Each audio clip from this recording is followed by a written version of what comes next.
In a dark cave, the sharp sound of a pickaxe striking stone rings out. A young man with white hair pauses as he notices glowing blue droplets leaking from a crack in the ceiling. His eyes widen with excitement. He has finally found his target. He carefully positions a bottle to catch the falling liquid, identifying the glowing substance as ink. The young man thanks the small black cat on his shoulder, Nero, acknowledging the discovery was only possible because of him.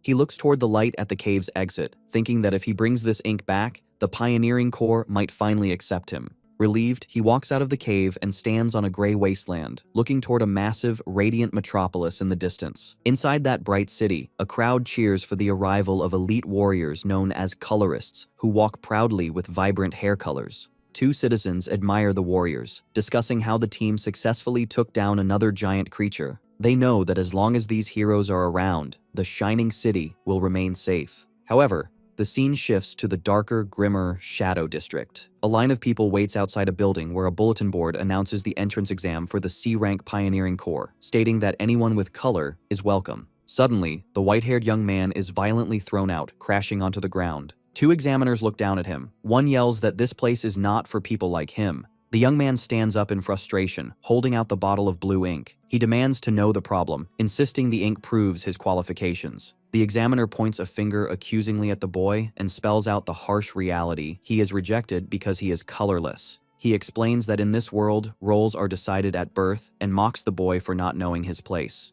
The red-haired examiner unleashes a surge of red energy, calling the young man a damn colorless. The white-haired protagonist flinches, groaning in pain as the energy washes over him. Standing at the top of the stairs, the examiner lectures the kneeling boy about pioneers. With an arrogant expression, he declares that only chosen people like himself are capable of becoming one. The examiner explains that the Black Lands outside the city are a place where the weak cannot survive, a terrifying landscape swallowed by darkness and filled with dangerous beasts known as creatures. He glorifies the pioneers who risk their lives to explore, gather resources, and fight these monsters for humanity, earning the title of heroes. Returning to the present, the examiner stares coldly at the protagonist, stating that for a colorless person, achieving such things is impossible. He insults the boy, telling him to know his place and stick to menial work. He issues a final threat, warning the boy he will die if he comes back, and slams the door shut.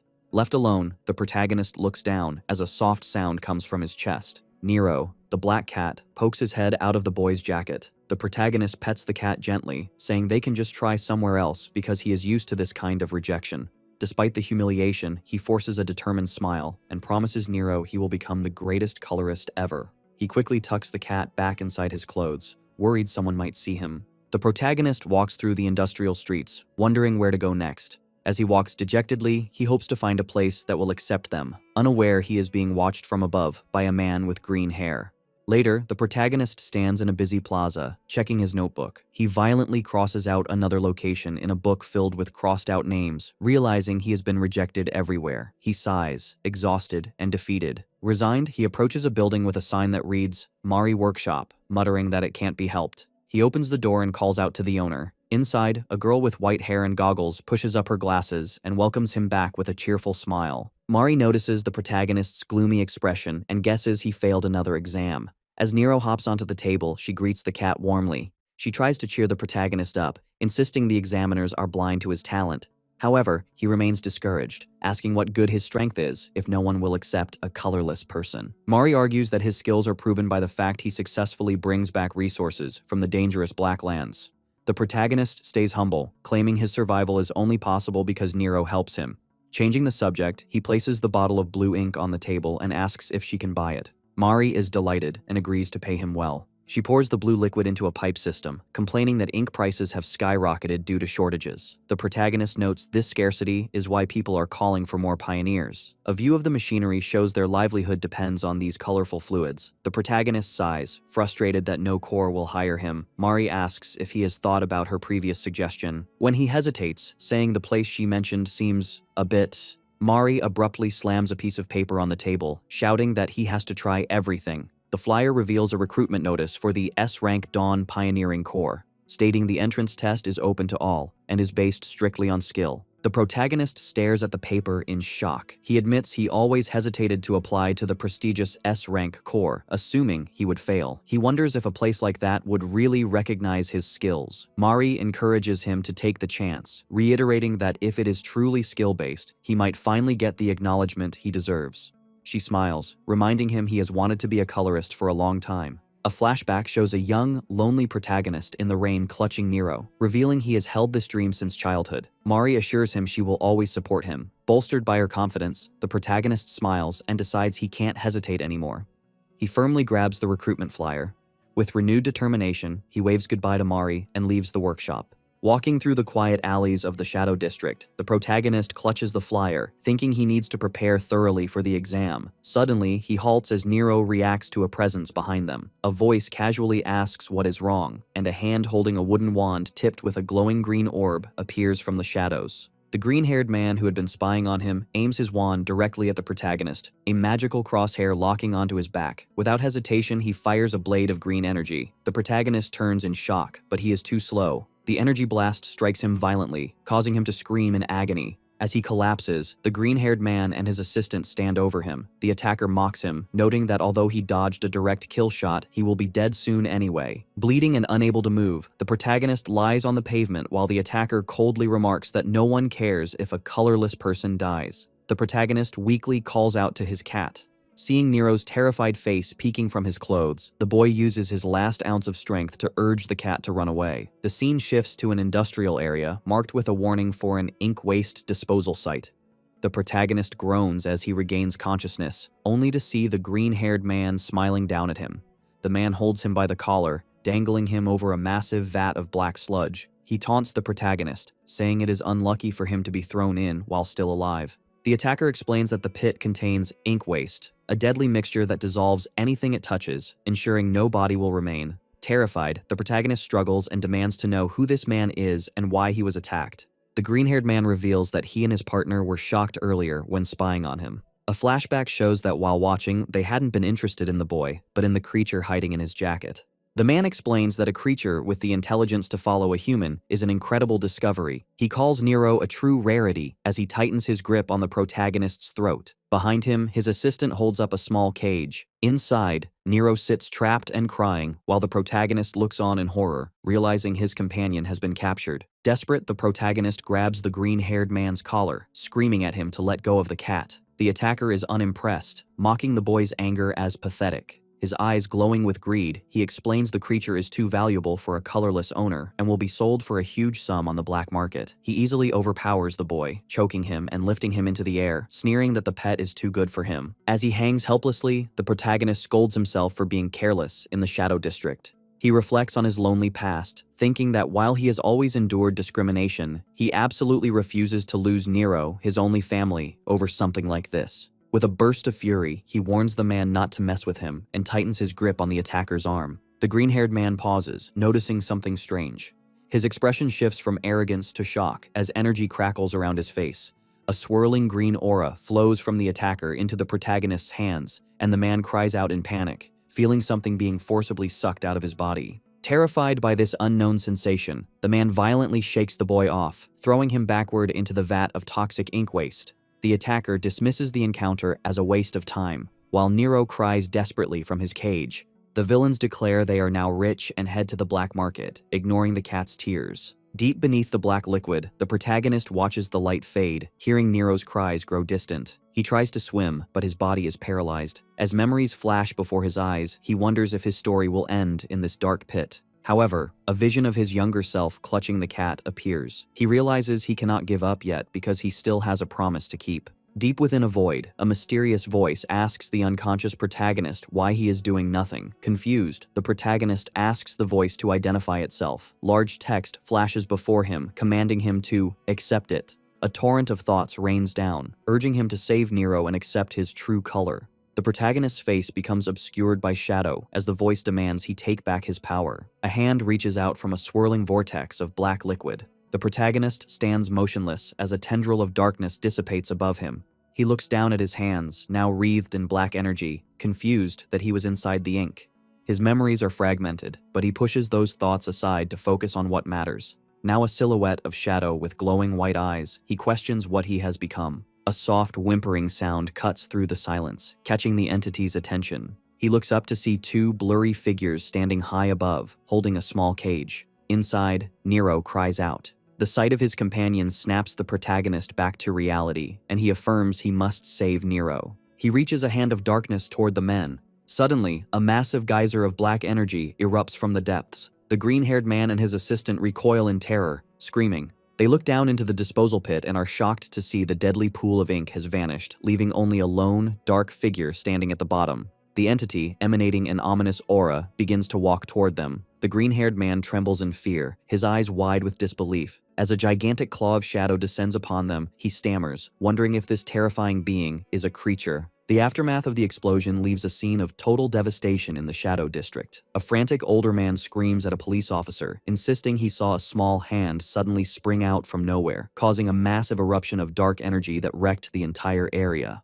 As the dust settles, medics carry away the unconscious bodies of the green-haired attacker and his assistant. A new group of arrivals observes the victims. A man with red hair and a woman with blue hair look down at the injured men, noting that these B-rank pioneers have completely lost their color. The blue-haired woman is baffled, unable to understand what could drain a person's color, but her companion suggests they focus on their mission. The red-haired man states they came because of reports of a large creature appearing within the city. The police officer on site is stunned to realize he is speaking to a high-ranking colorist. He nervously asks why such elite individuals are in the Shadow District, and the blue-haired woman politely explains they are there to investigate. The red-haired man asks to be shown the impact site, and the intimidated officer leads the way. The two investigators stand before the massive crater.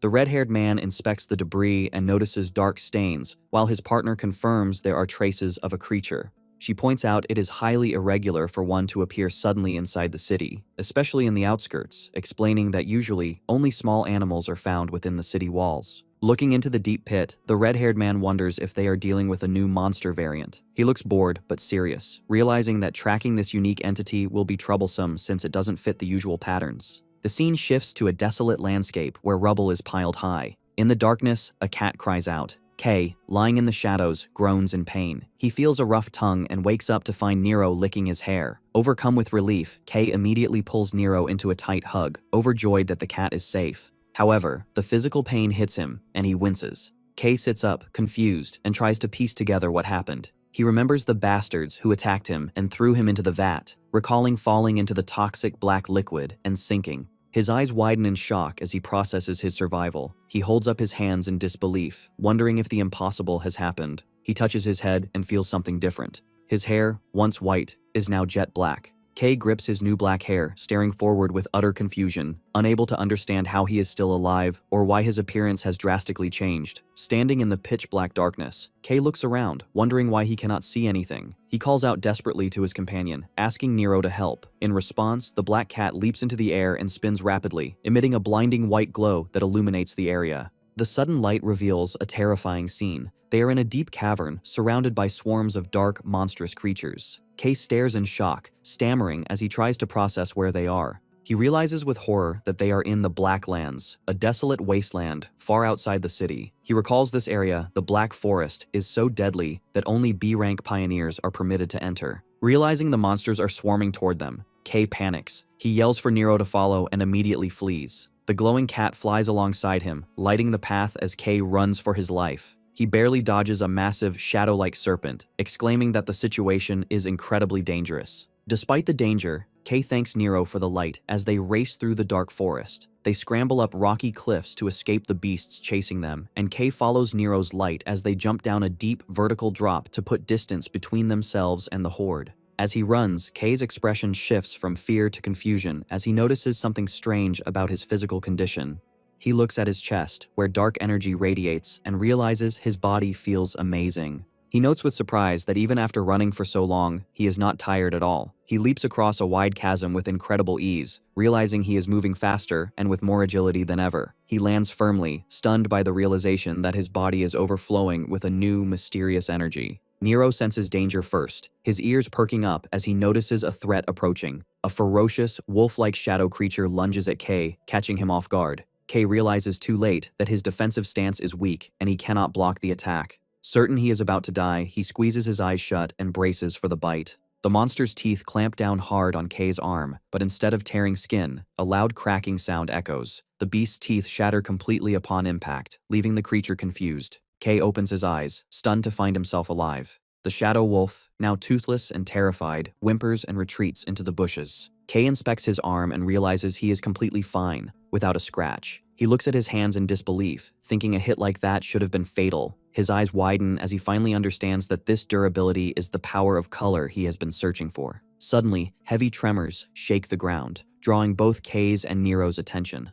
A massive silhouette begins to rise from the darkness, towering over them. A giant, one-eyed monster climbs over the ridge, glowing with menacing energy. Kay stares up in horror, identifying the beast as a cyclops. As the monster raises a massive arm to crush him, Kay wonders why a predator that usually lives deep in the Black Forest is this far out. The cyclops slams its fist into the ground with explosive force, causing Nero to yelp as debris flies everywhere. Kay survives the impact, sitting amidst the rubble. He admits the blow was heavy, but a confident grin spreads across his face as he realizes he actually has a chance to win. Memories of his past, being a lonely child, facing rejection, and being beaten down, flash through his mind. He acknowledges that he has finally obtained the power he always longed for and decides things will be different now. Energy crackles around his arm as he clenches his fist, resolving that he does not need to run away anymore. Kay stands his ground, clenching his fist as he resolves he is done running. Memories of his past struggles flood his mind. He focuses on that strange, powerful sensation rising from within, and suddenly, his body is engulfed in shadow.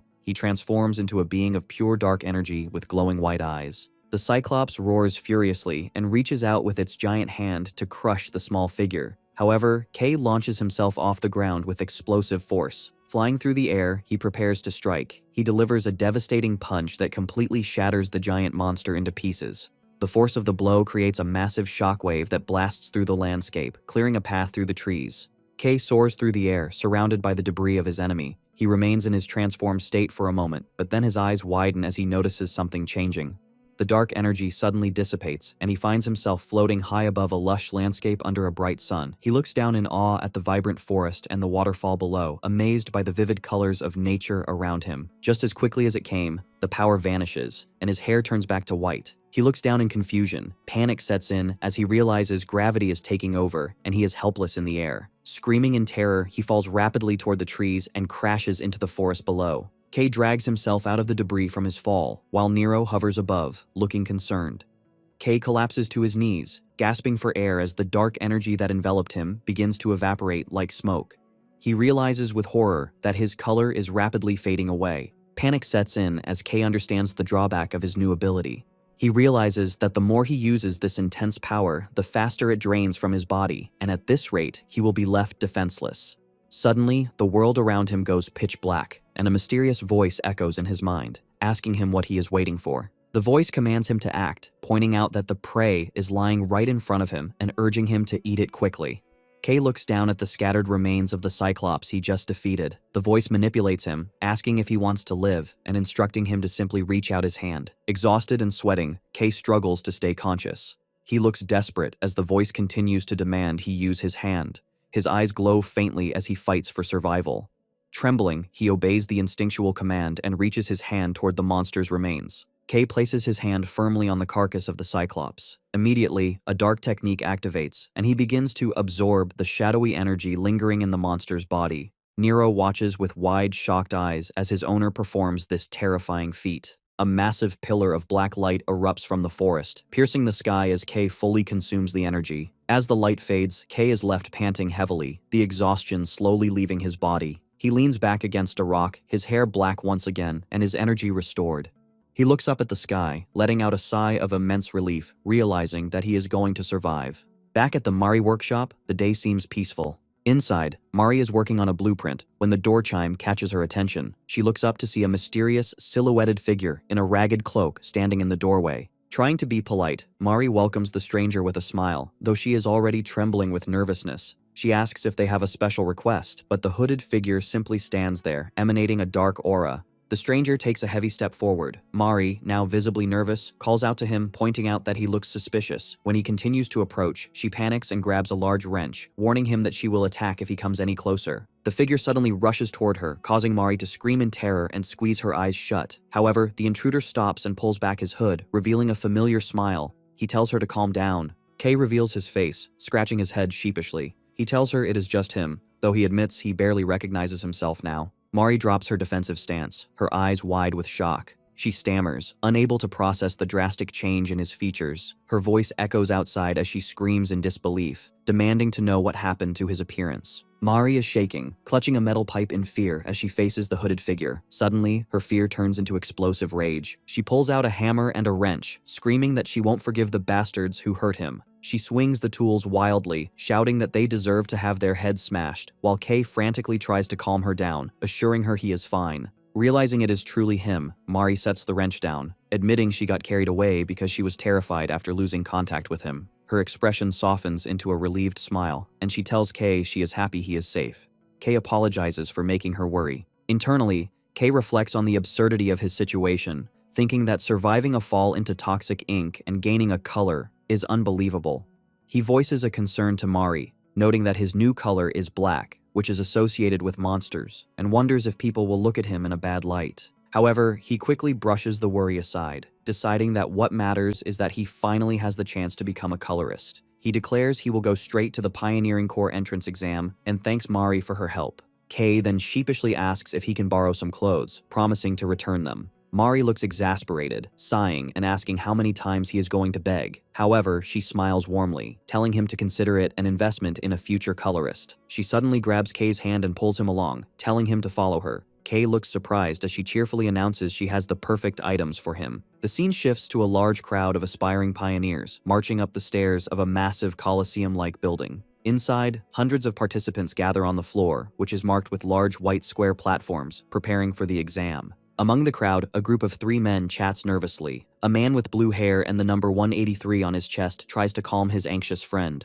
The friend with pinkish hair expresses disbelief that they have made it this far, preparing to take the test for the prestigious Dawn Pioneering Corps. This S-rank group is known for its achievements in exploring the dangerous Black Lands, comprised of skilled colorists who are viewed as the hope of the Shining City. However, the candidates are worried because many strong rivals have gathered. The group notices a woman with long turquoise hair, rumored to be the daughter of a famous color family, standing next to a man in a beanie. They also spot other rising stars, such as a boy with pink hair and goggles and a man in a gas mask. Despite these competitors, the group agrees that one person is getting the most attention. They look toward a young man with messy green hair and fierce eyes. This is Gail, the Gale Sword, and people believe he is guaranteed to pass. Rumors say he is powerful enough to handle dangerous creatures on his own. However, he is also infamous for his cruel and violent nature, which reportedly got him kicked out of his previous corps. The blue-haired man, number 183, laughs arrogantly, claiming he isn't scared of guys like Gail. Suddenly, a dark shadow falls over him. Gail appears directly behind the boasting man, daring him to say that again. The blue-haired man freezes in terror as Gail looks down on them with contempt, calling them ridiculous brats. Gail walks away, sighing with disappointment. He complains that despite this being an S-rank exam, the competition is incredibly low. As he looks out over the participants, he mentally crosses them all out, thinking there isn't a single standout among them. However, his eyes narrow as he spots one exception, the turquoise-haired girl. He identifies her as Ellie Cayenne, the second daughter of the Cayenne family. Gail smirks, admitting she is at least decent enough to be noticed. As he reaches a hand out toward the crowd in his imagination, he wonders with anticipation how they will all react to the upcoming test. A mechanical speaker crackles to life, calling for the candidates' attention. Gail and Ellie turn their heads toward the stage as the voice declares that the entrance exam for the Dawn Pioneering Corps is officially beginning. A man with bright blonde hair and yellow eyes stands on the podium, announcing that the test starts now.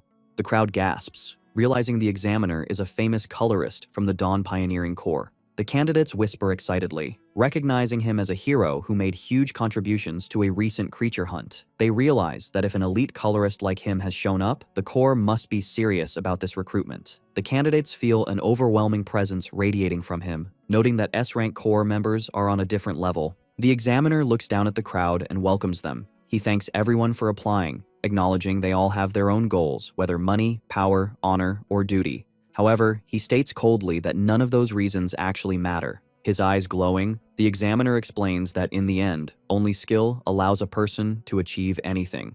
He declares they are looking for overwhelmingly strong candidates capable of venturing into the Black Lands to reclaim human territory. He tells them to look around, stating that mediocre people are not needed and that they will start immediately.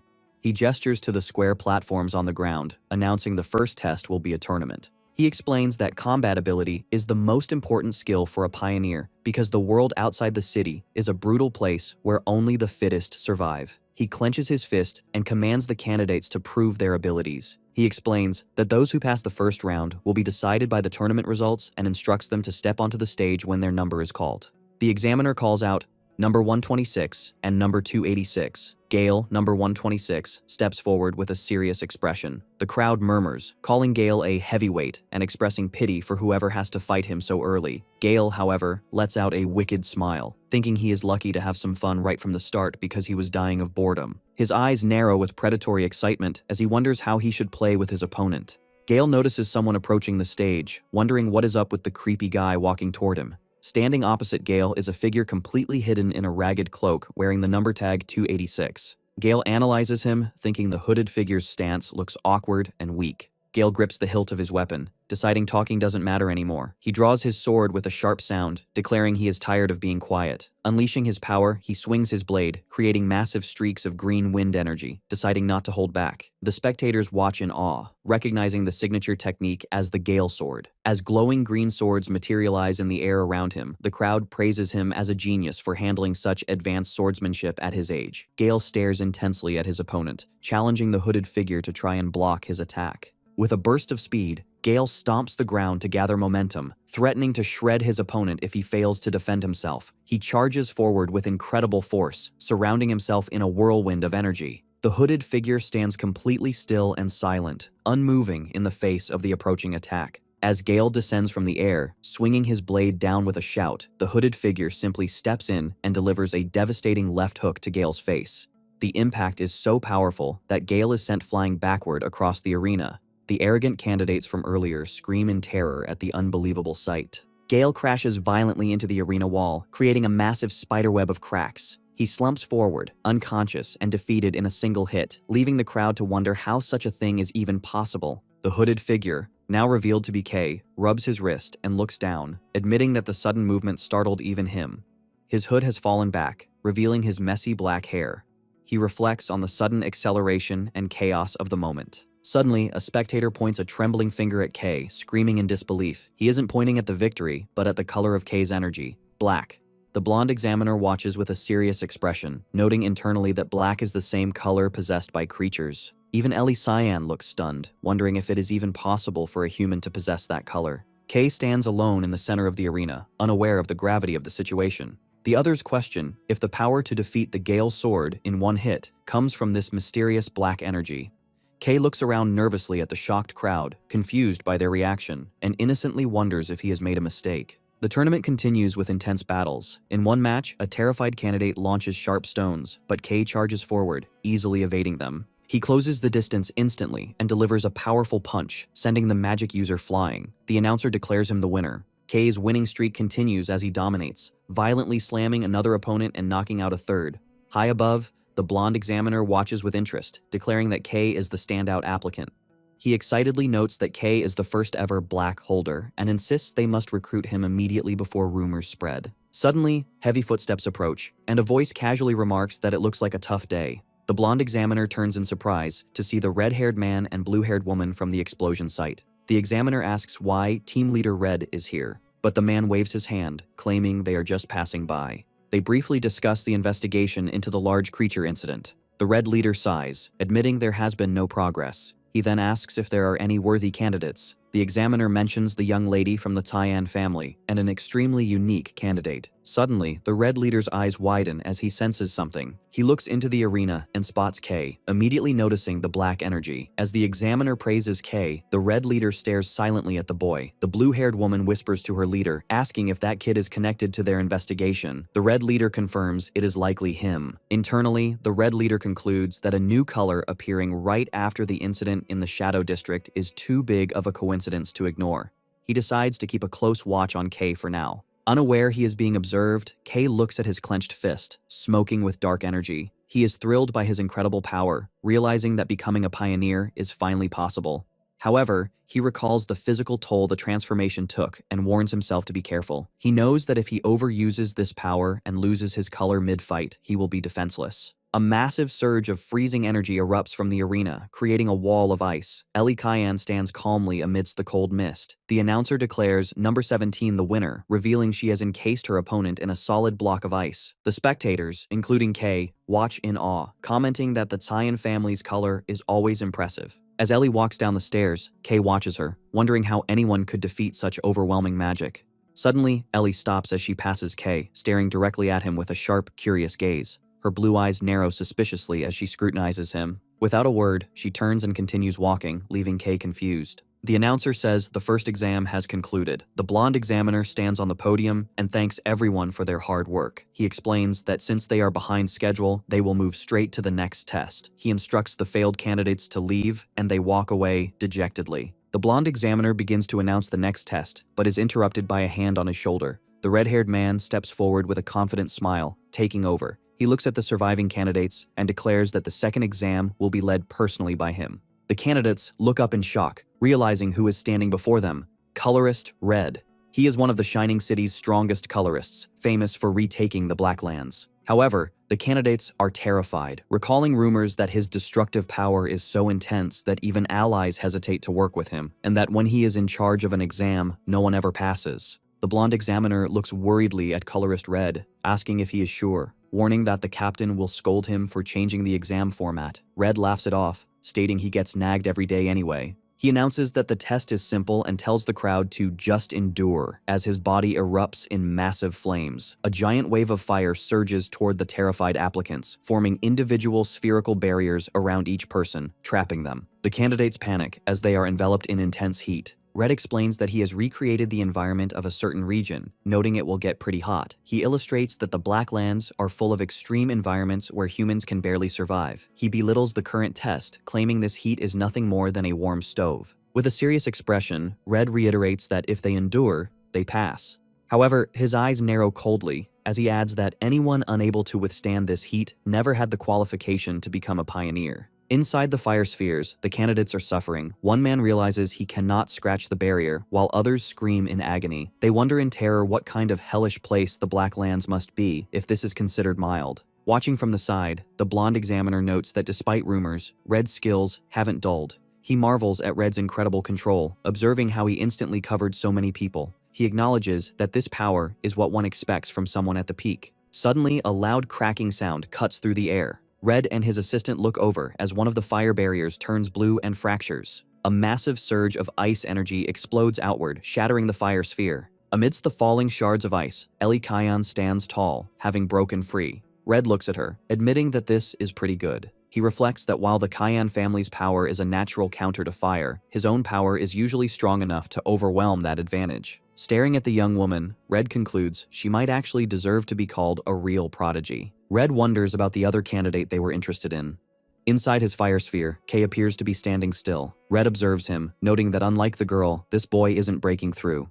He admits he didn't expect much from him. However, inside the barrier, Kay is panicking, screaming internally that he is in big trouble. He realizes he used too much of his color during the fight with the Gail sword. He looks at his hand in horror, noticing his black energy is leaking out and draining faster in the heat. Kay imagines a terrifying future where his power runs out. He knows if he is revealed to be colorless, he will likely be experimented on. Desperate, he frantically looks for a solution, wondering if he can absorb something to replenish his energy. He stares at the wall of intense fire. A realization hits him. Since the barrier is made of a color ability, he wonders if he can absorb it. He looks at his hand, admitting he doesn't know the limits of his absorption power. Deciding he has no time to think, he resolves to find out. He reaches out and touches the swirling wall of fire. Immediately, a violent reaction occurs, and Kay is shocked that direct absorption is working. The fire barrier begins to warp and twist, drawing the attention of nearby candidates. A massive vortex of black energy erupts from Kay, sucking the red flames into his hand.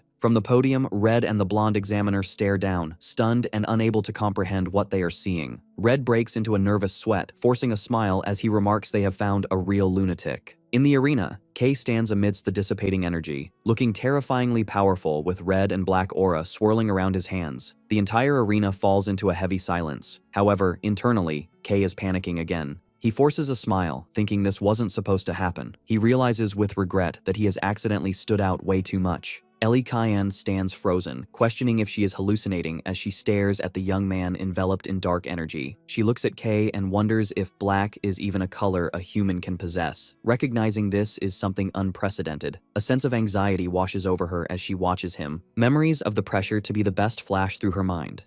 She is forced to admit that Kay is undeniably strong. She realizes that even with her full power, she could not guarantee a win. As Kay walks away, Ellie thinks that there is something about him that cannot be explained by strength alone, asking herself what he actually is. She quickly shakes her head, trying to dismiss the disturbing thoughts. Colorist Red approaches Kay and casually wraps an arm around his shoulder, telling him next time won't be like this. Red smiles, remarking that the black ability to suck everything in was wild, and he cannot hold back his curiosity. He guides Kay away, suggesting they have a private conversation to protect Kay's privacy while he satisfies his own questions. Kay, sweating nervously, asks about the exam status. Red assures him that with a power level like that, he obviously passes. Kay is stunned, realizing drawing so much attention worked in his favor. He is overcome with emotion, thinking he has finally achieved his dream of becoming a pioneer. Suddenly, the blonde examiner yells at Red for acting on his own. Red laughs it off, asking his colleague to overlook it just this once. The examiner sighs and announces that despite the interruption, the exam will continue. He clarifies that number 17, Ellie, has passed because she broke the barrier, but the other candidates will undergo an additional test. Ellie ignores the announcement, her gaze fixed on the dark tunnel where Red is leading Kay away. The scene shifts to an industrial setting. Red stands outside a car with Kay, while the blue-haired investigator sits in the driver's seat. Red tells her to wait.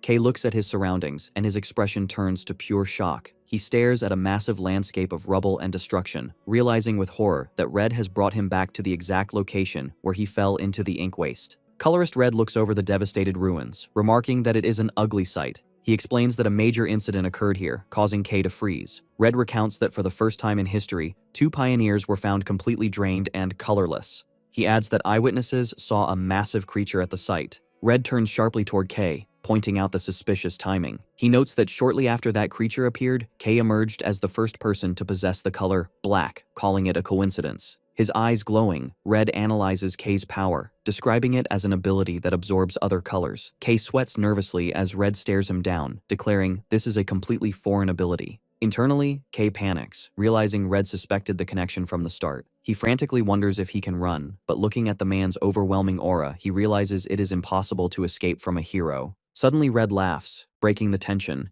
He waves his hand, admitting he was just testing Kay, but complains Kay's honest reaction took the fun out of it. Kay looks at him in confusion. Red clarifies that while his official job is to investigate the incident, he is personally more interested in Kay's unique ability. Red explains that color powers normally cannot mix at all. However, he observes that Kay's ability seems to ignore those rules. He recalls the second exam, pointing out that Kay clearly couldn't control his power then. Kay stammers, trying to explain, but Red interrupts him. The colorist's body begins to glow with red energy, and he states that they need to run a test. Kay looks at him, confused. Red extends his hand, explaining that he needs to understand how the ability works. He smiles confidently, challenging Kay to try absorbing his energy now. Kay panics and tries to refuse, warning Red it is too dangerous. Red simply laughs, telling the rookie he is far too early to be worrying about someone of his level. Kay falls silent, looking intense and nervous as Red commands him to stop talking and just try it. Black symbolizes the Black Lands, an ominous force that devours everything. Red thinks that leaving such a dangerous ability unchecked is unacceptable because it could shake the foundation of the Shining City. A dark secret crosses his mind. People do not know it yet, but humanoid creatures exist. He silently warns Kay that if he ever faces them, or worse, becomes one, the colorist might have to eliminate him. Kay sighs, sensing the terrifying pressure radiating from Red. Despite the intimidation, Kay agrees to the test. He grabs Red's wrist, nervously asking for confirmation that if anything goes wrong, it won't be his fault, while dark energy rises from his body. The moment they touch, a shockwave of energy distorts the air. Kay gasps as red energy violently surges into his arm, contrasting with his own black aura. He realizes he has made a mistake. A massive explosion of fire erupts from the contact point, causing Kay to scream in agony. Inside the inferno, he shouts for Red to stop, admitting he cannot control the power and that it feels like molten lava is boiling inside him. In his vision, Red appears as a towering, godlike silhouette of pure fire, reinforcing why he is a hero. Red stands calmly within the flames, observing. He notes that Kay's black energy is sucking in his power without rest, acting as if it is starving.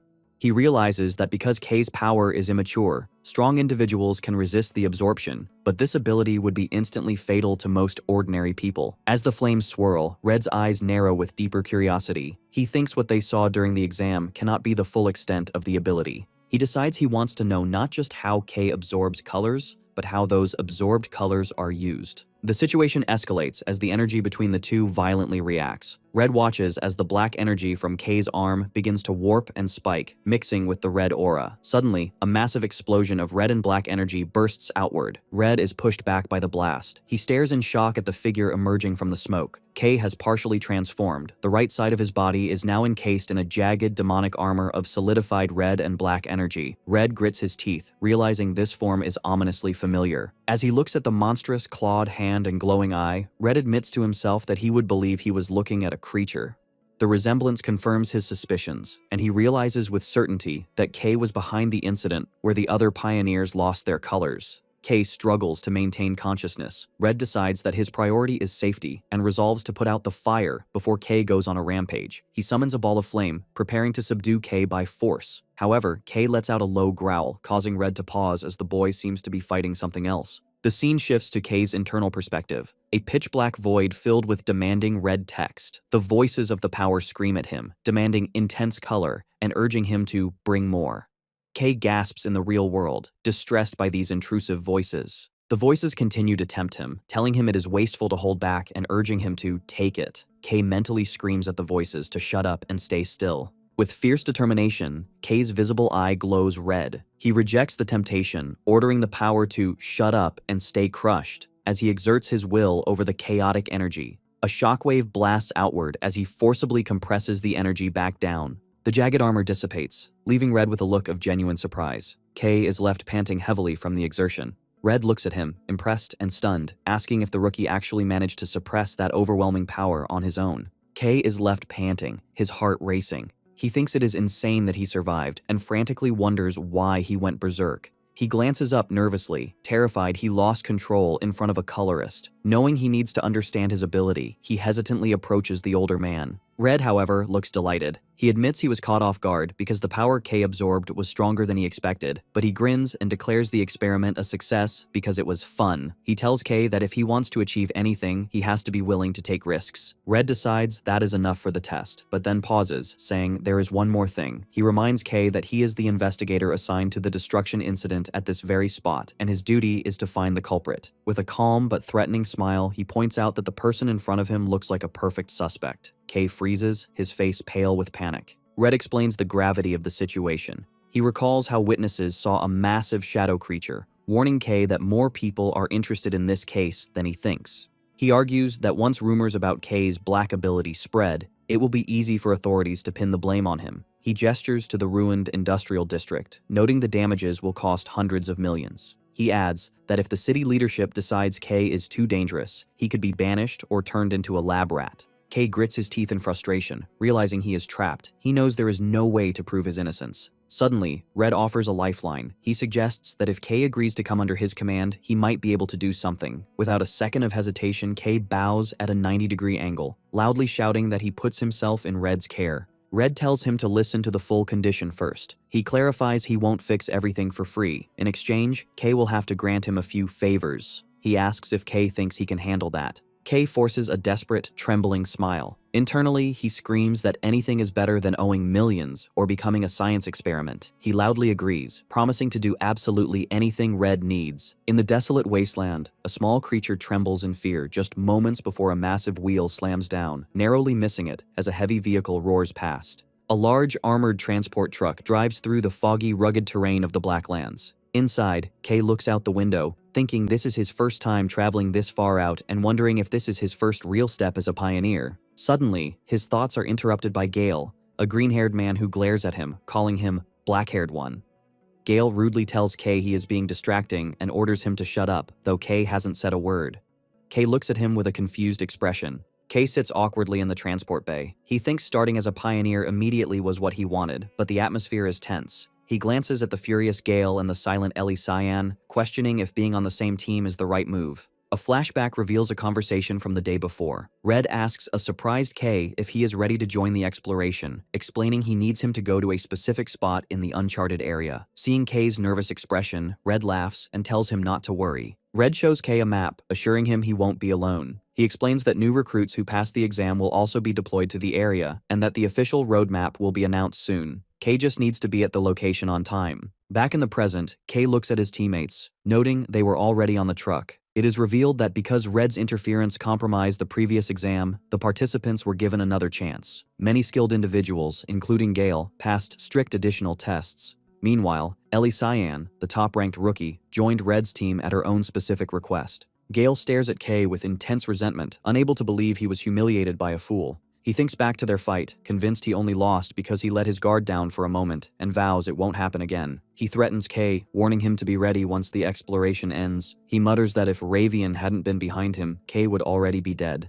Ellie Cayenne interrupts, coldly telling Gail to stop talking, mocking him that he would probably fall in one hit again. Gail turns to her in fury, asking what she just said. Ellie dismisses him, stating that Gail is no match for Kay. Kay looks at Ellie with surprise and hope, thinking maybe she is someone he can relate to. However, Ellie turns her cold gaze to Kay, confusing him by mentioning a past agreement they supposedly made. She glares at him, stating that the loser needs to stay quiet and follow orders, leaving Kay bewildered. Kay stands awkwardly between the two hostile pioneers, feeling the pressure. He sighs, realizing the team dynamic will be difficult to manage. The scene shifts as the transport vehicle moves across the dark waters of the wasteland towards a distant facility. The vehicle arrives at a bustling loading dock with workers moving supplies. The group disembarks. Kay, Ellie, Gail, and the other recruits walk out into the forward base for the Dawn Pioneering Corps. Kay is in awe of the high level of activity, noting the S-Rank Corps' exceptional supplies, something he didn't realize when he ventured into the Blacklands alone. Suddenly, a finger pokes Kay's cheek, startling him. He turns to see a smiling Mari, who cheerfully explains that since this is his first mission, she had to come along to support him. Mari opens her jacket, revealing Nero has tagged along. Kay holds the black cat, thanking Mari for taking care of him. She smiles warmly, saying Nero is family. She explains she got a great opportunity to join the exploration team as support staff, stating her skills are useful here. A loudspeaker announces it is assembly time. The crowd of pioneers stands in the gray wasteland as the announcement continues that they will soon enter the Blacklands. Kay hands Nero over to Mari, telling her to take care of him. Mari warns him not to do anything dangerous, and he smiles, telling her he will see her later. Mari hugs Nero, but the cat suddenly leaps out of her arms, startling her. She shouts Nero's name as the cat runs toward Kay and sinks into the shadow on the ground. Mari's eyes widen in shock at this unnatural movement. She stammers, trying to call out to Kay, confused. The group arrives at a dark, fortified cave entrance. At the front, a woman with bright orange hair and a white coat shouts for everyone to prepare, announcing a new recruit is about to enter the Blacklands. She yells that safety is the top priority. She warns that reconnaissance has reported unidentified dangerous creatures in Area 21, a very dangerous zone where an A-rank creature's body was found. Suddenly, a male pioneer runs up to the orange-haired woman, calling her Orancia. He nervously reports that the red team leader has brought the new recruits, but they have left their formation without permission. Orancia's eyes widen in shock, and she asks if it's true. The messenger confirms it, and Orancia sighs that guy is causing trouble again. The group secretly enters a dark canyon, moving away from the main army. Colorist Red reaches his hand into the shadows, leading the way. The small squad, consisting of Kay, Gail, Ellie, and Red, separates from the formation. Kay nervously asks the team leader if this is okay, pointing out that the main team is heading in a different direction. Red confirms that their destination is different. Kay looks back at Gail and Ellie, worried because the squad is all new recruits. Gail suddenly snaps, demanding to know why he and Ellie had to follow, shouting that he heard Red only intended to take Kay, and he feels insulted. Red smiles, his red aura flaring. He explains that his personal guidance isn't something just anyone can receive, so it wouldn't be fair if Kay was the only one to benefit. He assures the angry Gail that while he won't spoon-feed them, he also won't let them get seriously hurt. He cuts the conversation short, ordering them to move out. Kay's eyes widen as they encounter enemies. Deep inside a cavern, the group is surrounded by shadow creatures.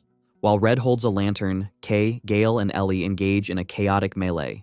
A massive wolf-like beast lunges out of the darkness. Ellie Cayenne reacts instantly, her blue energy sword piercing through the creature's body. She lands gracefully, realizing this is the reality of the Black Lands. Surrounded by glowing eyes, she notes the suffocating environment and constant waves of monsters, acknowledging it's different from training. She grips her sword, resolving to manage her strength carefully. Ellie glances over her shoulder, thinking she needs to move more efficiently. She looks at Kay and tells herself she doesn't want to fall behind him. Meanwhile, Kay grips a shadow creature by the neck and brutally crushes it with his bare hand. Ellie Cayenne looks at Kay with total shock. She asks him why he is not using a dropper. Kay hesitates, recalling the entry exam, and admits that he doesn't have one. He explains they are too expensive and that he feels fine fighting without one, leaving Ellie staring in disbelief. Gail is flabbergasted, shouting it makes no sense for a pioneer to have never used one. A dropper is an essential tool for pioneers, used to infuse weapons with color energy to fight creatures. To properly hunt these monsters, one must color them using a dropper. The group looks at Kay, standing over the defeated enemies, and they question how he managed to defeat them barehanded, without the essential tool. Gail's hand trembles as he grips his own weapon, realizing the gap in their abilities. He recalls the humiliation of the exam, realizing he couldn't even scratch someone who wasn't using a dropper.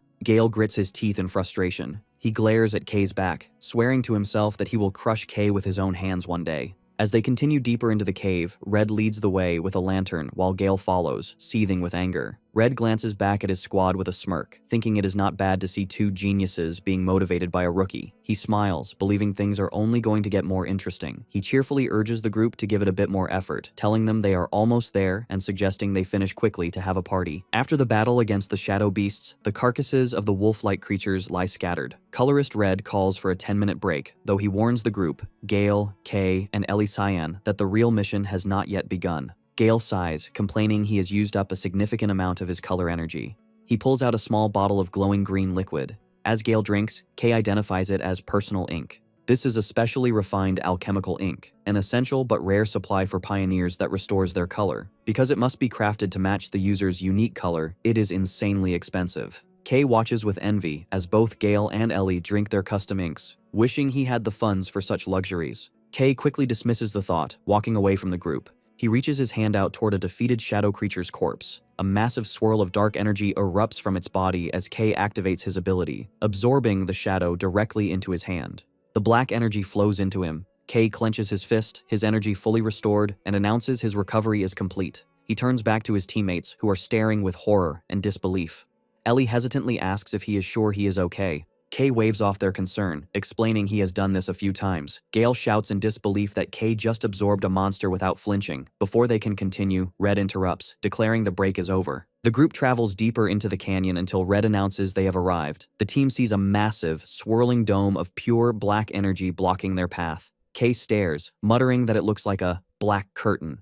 Red smiles at Kay's stunned expression and reveals that this dark barrier is the specific reason he brought Kay along. To demonstrate, Red summons a ball of red energy and unleashes a powerful beam at the black dome. The attack hits the surface, but instead of breaking through, the energy is instantly swallowed by the darkness. Red explains that if anyone tries to force the barrier open, it absorbs the power and becomes tougher. He notes that this is very similar to Kay's own ability, which is why he had a hunch that Kay would be the only one capable of erasing it. Red points toward the dark wall, revealing that the path to the ruins lies inside. He announces that within those ruins hides their true objective, the Stella fragment. Kay's eyes widen in shock. The other recruits are confused. Gail asks what Stella is, and Ellie admits she has never heard of it. Red assures them it exists and that the Shining City is desperate to find it. He points a finger at Kay, ordering him to get rid of the curtain. Kay steps forward toward the towering wall of darkness. As he touches it, his absorption ability activates, and the barrier's black energy begins to flow violently into his hand. A massive vortex forms as the giant dome is funneled into Kay. Red, Gail, and Ellie watch as the obstacle is devoured. Red watches with an amazed grin, delighted his theory was correct. As the barrier disappears, he tells Kay his power will be extremely useful. However, Kay looks unhappy, sweating and trembling as he struggles to contain the massive amount of energy he just absorbed. Suddenly, the ground shakes violently. Gail and Ellie panic as the tremors grow stronger, realizing the loud noise is sure to attract hordes of deadly creatures. The loud rumble caused by Kay's action echoes through the canyon. Suddenly, a horde of black, wolf-like monsters emerges from the cliffs. The group finds themselves surrounded. Ellie and Gail draw their weapons, while Red laughs that such a large crowd has gathered to welcome them. Red commands the rest of the team to handle the creatures, while Kay focuses on removing the curtain. With a cold expression, the team leader orders his squad to wipe out every monster. Gail and Ellie leap into action. Gail moves with incredible speed, slicing the shadow creatures with wind-infused attacks. Ellie unleashes her power, summoning massive ice spikes from the ground that impale multiple enemies. As the two recruits clash fiercely, Red observes them. He notes that he was prepared to step in, but there is no need. He effortlessly summons orbs of red energy and fires beams that pierce through the remaining beasts. Red thinks that although they are new recruits, their skill level is high enough. Meanwhile, Kay continues to absorb the massive barrier, sweating profusely. Red smiles, thinking how nice it is when his subordinates do the hard work. While Red stands guard, Kay struggles with the volatile energy, kneeling on the ground. He notices the curtain's power feels strangely similar to his own, wondering if it's because they share the same black attribute. He realizes the danger. If he loses focus, the curtain's massive energy will reverse the flow and steal his color instead. Kay grits his teeth, refusing to be overpowered, and declares that he is the stronger one. With a final effort, the absorption completes. He stands on the path's edge, panting heavily, and confirms he has absorbed everything. He looks down at what was hidden behind the barrier and is shocked to see a massive, pitch-black pit with no visible bottom. He wonders if this terrifying abyss is the entrance to the ruins. Having finished his task, he turns and calls out to the team leader, reporting the curtain has been successfully removed. With the barrier removed, Red praises Kay for a job well done. He calls out to the rest of the team, announcing the curtain is down and ordering them to finish cleaning up. Suddenly, Red's expression shifts to pure shock as he senses an immediate danger. Moving with blinding speed, he rushes forward and forcibly grabs both Ellie and Gail, pulling them back. An instant later, a massive invisible energy slice tears through the air, carving deep gouges into the ground where they had been standing. The attack is devastating, shredding the remaining shadow monsters. Debris rains down as Red, Ellie, and Gail land safely on a higher slope. Gail stares in horror, realizing he would have been killed instantly without Red's intervention. Red looks grim, sighing that the lack of resistance earlier was because something else was scaring the monsters away. He recalls a report that a dangerous entity was lurking nearby. Through the dust, a silhouette appears, walking toward them, dragging a massive sword. Red remarks that they are out of time to fool around. The attacker steps into the light. It is a man with spiky hair, white on one side and black on the other. Half of his face is consumed by a dark mask-like growth, and he carries a collection of different weapons on his back. The stranger glares at the pioneers with a terrifying aura. Red stands between his team and the new threat, ordering Kay and the others to listen carefully. Red hurriedly shoves a lantern into Kay's hands, giving him a frantic order. He tells Kay and the others they must enter the ruins immediately and find the Stella fragment. Kay looks at the team leader with wide, anxious eyes. He asks if Red expects them to go down there by themselves. Red assures him that with their abilities, they are more than capable. However, Red doesn't wait for them to agree. With a sudden burst of force, he shoves Kay, Ellie, and Gail toward the dark abyss, shouting at them to stop whining and just go. Kay screams out the team leader's name in panic as the three recruits plummet into the deep pit. Left alone, Red stands with his back to the drop, his red aura glowing. The voice of one of the recruits echoes from the deep, asking what they are supposed to do on their own, while the menacing silhouette of the armed stranger looms behind Red. The two powerful figures lock eyes in a tense standoff, and Red knows a difficult battle is about to begin. The scene shifts to the pitch-black bottom of the abyss. Kay lies motionless after the long fall. He groans in pain, clutching his head as he struggles to stand in the suffocating darkness. Remembering the lantern Red gave him, he activates it, wondering if he is inside the ruins. The light flares to life, illuminating the area. Kay's expression instantly shifts to one of absolute terror. He stands frozen in shock, asking himself what this place is. Instead of ancient stone ruins, the lantern illuminates the skeletal remains of massive modern skyscrapers and concrete debris, looking exactly like a destroyed modern city buried underground. Kay stands on a ledge, using his lantern to light the darkness. He is speechless at the sight of the massive ruined city structures buried underground. He marvels that such a place could exist, but complains he can't see clearly. Suddenly, a voice tells him to stop complaining and head toward the light. Kay is relieved to see his teammates, Gail and Ellie, admitting he was terrified of being separated. Gail blames Kay for making them wander, but Ellie sharply retorts that Gail was just as lost. Looking out at the vast, destroyed city, Gail wonders what this place is. He becomes anxious, pointing out the absurdity of trying to find a Stella fragment in these endless ruins when they don't even know what it looks like. Kay agrees, admitting that searching blindly would take forever. In his mind, Kay wishes his companion Nero were there. As if in response, a glowing shape appears and he is shocked to see the small black cat, Nero, at his feet.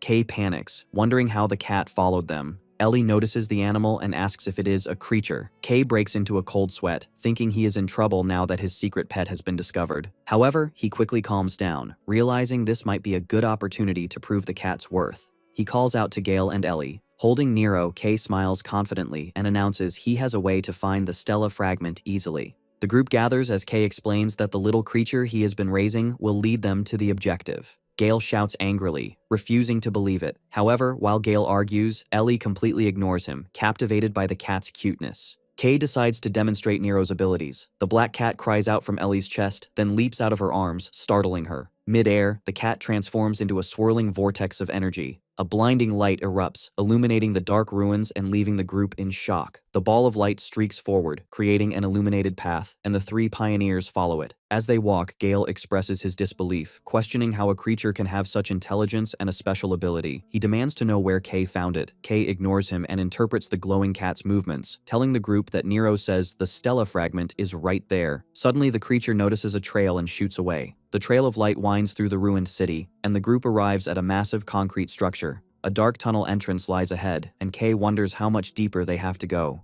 Gail mocks him, asking if he is scared. Kay shoots back a retort and declares they are going in. They walk through a massive, high-ceilinged corridor with the glowing cat lighting the way.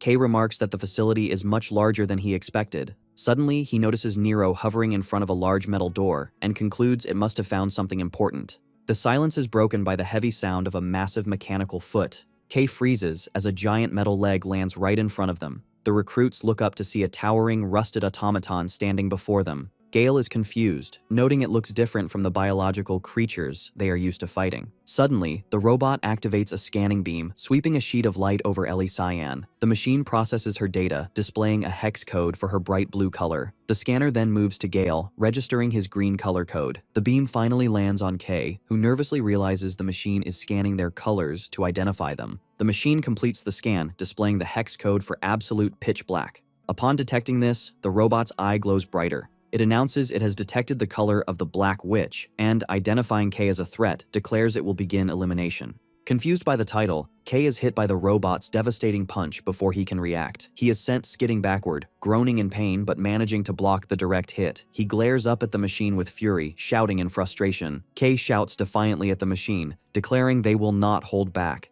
The giant robot raises its massive fist, threatening to smash them.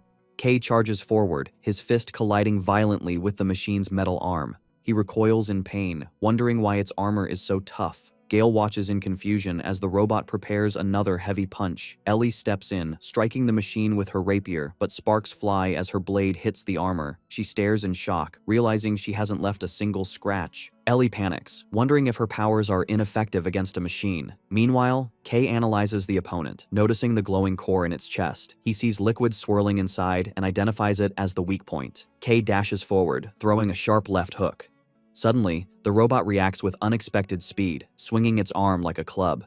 Kay barely manages to evade the heavy blow. He retreats, frustrated that his normal attacks are having no effect. A realization hits him. He remembers the time his body was coated in black energy and decides to use that power. Knowing a full transformation consumes too much color, he compromises by concentrating all his energy solely into his right fist, coating it in a dense layer of black aura. With his preparation complete, Kay leaps into the air and swings his enhanced fist with everything he has. The blow lands perfectly, piercing straight through the robot's chest and shattering its core. The force of the punch completely destroys the machine's upper body. The robot's head flies off, and the light in its eye fades. Kay stands amidst the wreckage, letting out a sigh of relief as Gail and Ellie watch in silence.